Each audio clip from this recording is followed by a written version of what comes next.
আপনার স্বামী আপনাকে গালি দেয় এ কথাই ঠিক, আপনার স্বামী আপনাকে মারে এ কথাই ঠিক, আপনার স্বামীর মুখ খারাপ এ কথাই ঠিক।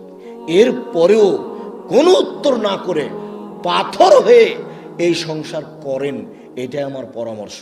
আমি আপনার দিনী ভাই হিসেবে আপনাকে আমি পরামর্শ দিচ্ছি, যেহেতু দুই একটা ছেলে মেয়ে হয়ে গেছে, আপনি এই সংসার করেন, ওর সাথে কথা বলেন, সপ্তাহ সপ্তাহ কথা বলেন না, রান্না বান্না করে ছেলের হাতে মেয়ের হাতে দিয়ে পাঠান, আর এক গিলাস পানি চাইলে সামনে গিলাসটা রেখে ঠ্যাক্কস করে রেখে দিকে হেঁটে চলে যান।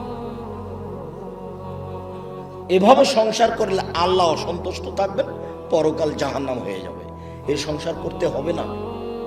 আমার কথা আপনি মেনে চলেন, কষ্ট হোক, মুখ বন্ধ করেন, প্রতিবাদ করিয়েন না, তার সাথে মিশে চলেন, তার পায়ের নিচে দুনিয়া শেষ করে দেন, তাকেই ভালোবেসে দুনিয়া শেষ করে দেন, আপনার জন্য ভালো হবে, জান্নাত হবে।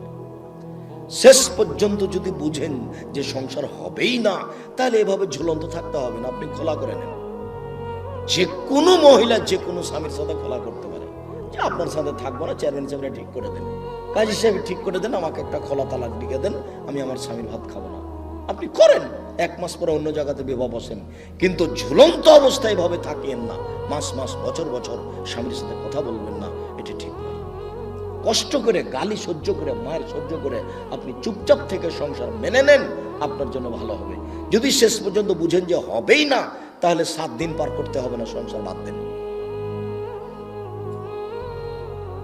4টা কাজ করেন, জান্নাতের সব দরজা খোলা আপনার জন্য। আপাতত কথা শেষ, আপনি আমার দ্বীনি বোন। 1 5 ওয়াক্ত সালাত, 2 রমজান মাসের রোজা, 3 স্বামীকে মেনে চলা, 4 জেনায় লিপ্ত না হওয়া। জেনা যদি ঘটেই থাকে তাহলে মরা পর্যন্ত কান্নাকাটি করেন, যা পাপ হয়েছে সেটা আল্লাহ নেকি দিয়ে পূর্ণ করে দিবেন ইনশাআল্লাহ।